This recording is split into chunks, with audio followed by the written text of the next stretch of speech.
happened on my birthday in 1982 when Lord Jesus, Gautama Buddha, and Sri Satya Sai Baba appeared to me on my birthday in the evening and stood beside my bed and started speaking to me. Gautama Buddha told me that I would be self-realized in this lifetime and that a very big job would be... Gautama Buddha told me that I would be self-realized in this lifetime and that I would have a big job. Jesus told me that he and Buddha and Sai Baba were going to be with me the rest of my life, but that a great deal of purification was in order before my worldwide work as a teacher and healer began. Now you have to realize that very day I'd been diagnosed with a brain tumor, so when Jesus and Sai Baba and Gautama Buddha showed up, I was sure I had a brain tumor. This hadn't happened to me before, that these beings had come like this all together. I had been receiving visitations one by one, and I had never heard from Sai Baba before. In fact, I'd only heard that very day that he existed in form on the planet, lived in a tiny village called Puttaparthi in South India. Now, I had traveled throughout Asia for one entire year in between management consulting assignments looking for God. Finally, as he had it, in the last couple of weeks, I was able to discover him, and a few weeks later was very fortunately able to go with my husband Jim to visit him in India, whereupon he pulled us out of a crowd of 2,000 people, brought us in for the first of many interviews, manifested Vibhuti holy ash for us, which I ate on the spot, and I was healed instantaneously. I felt that seeing him was the high point of my life and that I would never go back to India again. One trip was quite enough to understand that he was there, he loved us, he's taking care of us, and I had attained my goal of finding God, knowing that he's also in my heart, and everyone's heart, as well as being in the body. However, he had other plans. At this particular time, I've been to India 23 times, most of the time leading groups of people that haven't been out of the country before or who feel a bit reluctant about traveling alone in India. Baba has blessed us with many interviews. He's also blessed us with many healings. He's saved my life on many occasions. He's appeared in our home here and also in Littleton near Denver when we lived there over 54 times.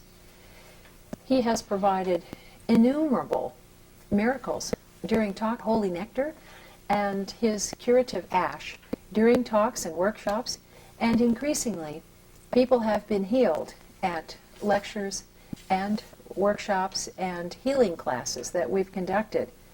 People have recently seen departed relatives during the workshops. They've seen bands of angels. While the workshops have been going on, they've been having visions of Mary and Jesus and Yogananda, Angel Gabriel, and various other beings. So obviously, this has been none of my business. I've been the last to know they were having visions while the workshop was taking place, but I felt very fortunate to get to be in the same room with them while it was happening. Now, I would like to say that I have two aspects in my life, like most people. BB, which is before Baba, and AB, which is after Baba. Since Baba's coming into our life, the dynamism of the spiritual expression and experience, our spiritual life has increased enormously. Since Baba's entry into our lives on the conscious level, things have really galloped with a new intensity and delight and fun. If anyone ever tells you that this spiritual life is boring, don't believe them for a second. The spiritual life is absolutely miracle-filled. It's extremely eventful. And I don't mean to say that I'm a spiritual person any more than anyone else. I'm just quite an ordinary individual. It's just that I'm so lucky that grace is continually happening, as it is for you too. Look around, pay attention, wake up, see the grace, the healings, the miracle in your life. It's happening all around you, all the time. I'm just beginning to realize it because I was asleep for a very long time. I'd like to talk now about the last 10 years in particular, from 1988 to 1998.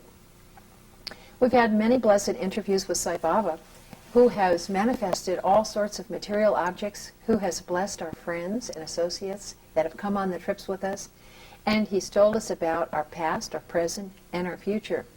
Baba has come many times in dreams. He's stood beside my bed at night. He's walked through the house. He's walked through the meetings at our Sai Baba meeting room.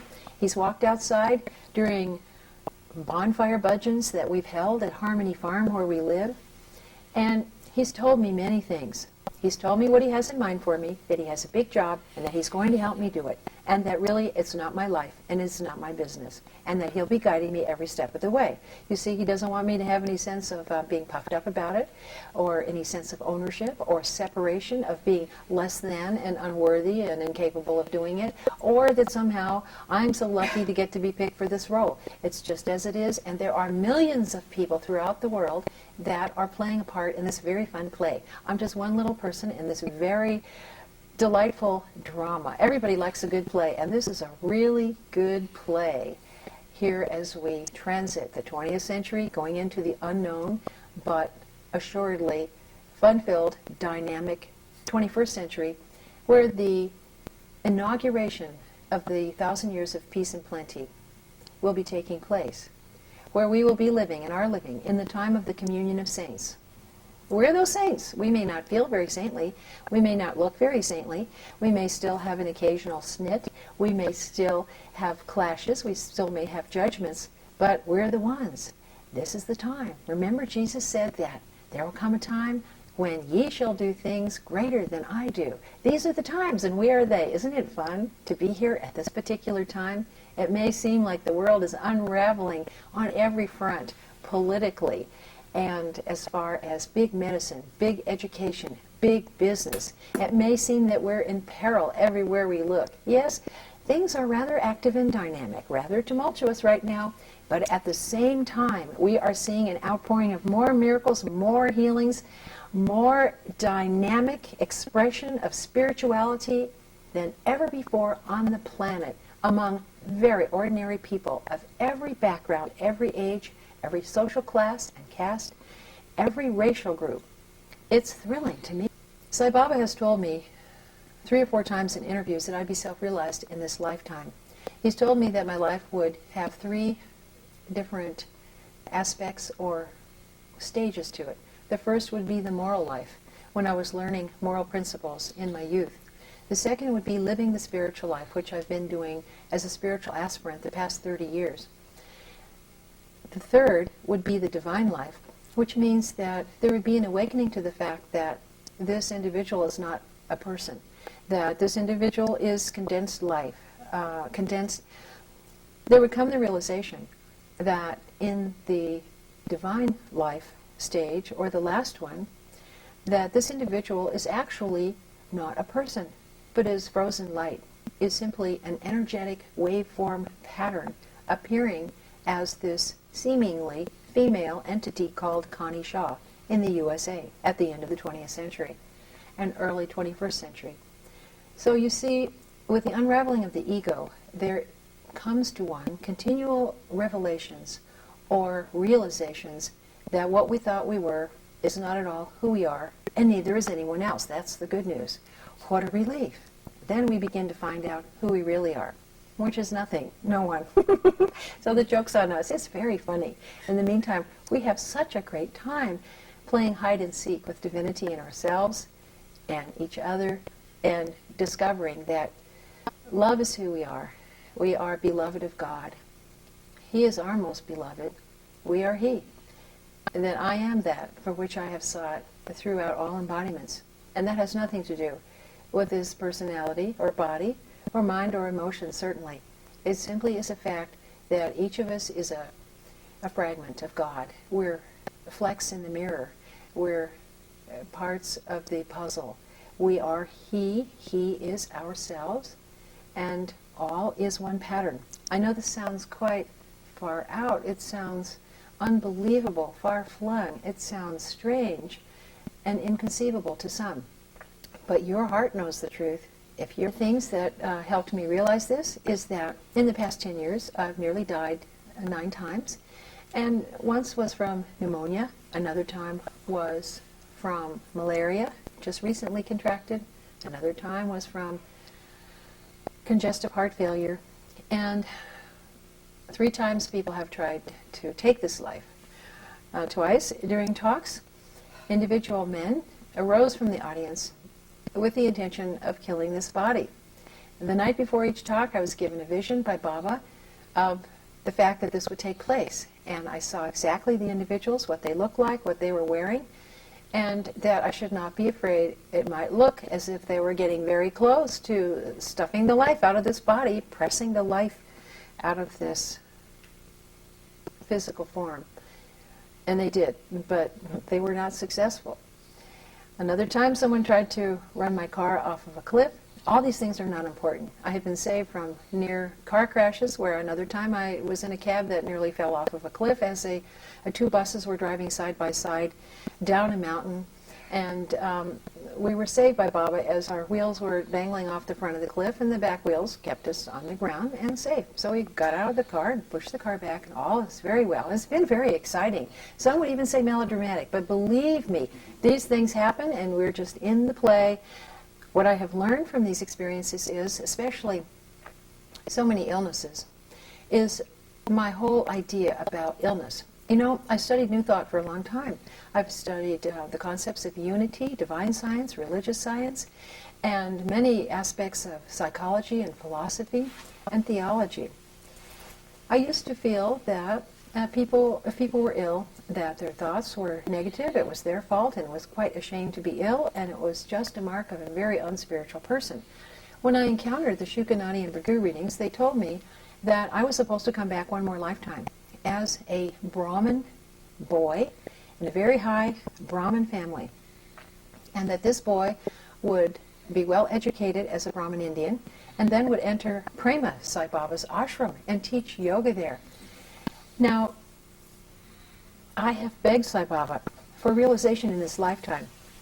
And in one of my interviews, he said, please stop begging me. You will have self-realization. I will give it to you in this lifetime. It is up to me as to the time and the rhythm and the way in which you are realized. It is going to happen. Stop praying for it. So I said, all right, Baba, I'll stop praying for it. I've come to know that the karma that was due for this lifetime as Connie Shaw and the karma for this Indian Brahmin boy have been compressed into one lifetime. So instead of having a normal amount of illnesses in one lifetime, I'm getting 2 lifetimes worth of illnesses and accidents and upheavals in one lifetime in order that I can graduate early, as it were. So you get more homework when you want to graduate early or you want to skip a grade. Be sure that you know what you're asking for. In any event, I have mentioned this because other people have told me so often in the past 10 years, you must be ashamed of yourself. How could you experience having malaria and chronic fatigue syndrome, and how could you catch pneumonia? If a person went to India to see Sai Baba, I don't think that they would come back with pneumonia. They're supposed to have all their problems solved. That isn't exactly the way it works. Sometimes you are graced and gifted with pleasurable experiences. But you know, Baba says that life is this way. It's a period of joys and sorrows. That a period of joy is simply a point between 2 periods of sorrow. A period of sorrow is simply a point between 2 periods of joy. It's like a sine wave, up and down, until we get the lessons. So what have been the lessons of my illnesses? The main lesson for me is I'm not the body. The second lesson is this, that healing is no substitute for wholeness. What does that mean? That means that if we keep praying for Baba to heal us, we're ultimately going to be very disappointed, because when we're ill, we'll be unhappy. We'll think that we're the body, and the body is supposed to be perfect and healthy and bouncy all the time. We will resist old age. We will be very body identified. If we come to the point that we realize if we are ill unto death, and we can still be in bliss, that this is the lesson of illness. Our circumstances are not what is important about our lives. Our happiness truly is not dependent upon our circumstances, whether we are ill or well, whether we are single or married, whether we have progeny or not, whether we are rich or poor, employed or not. All of these things are mere circumstances.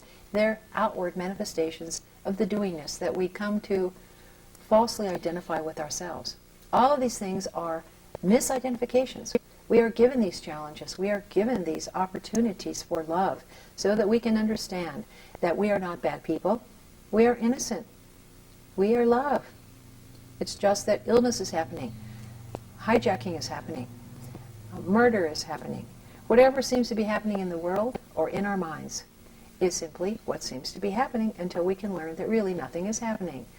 waves of energy are taking place. Energy is flowing through this body.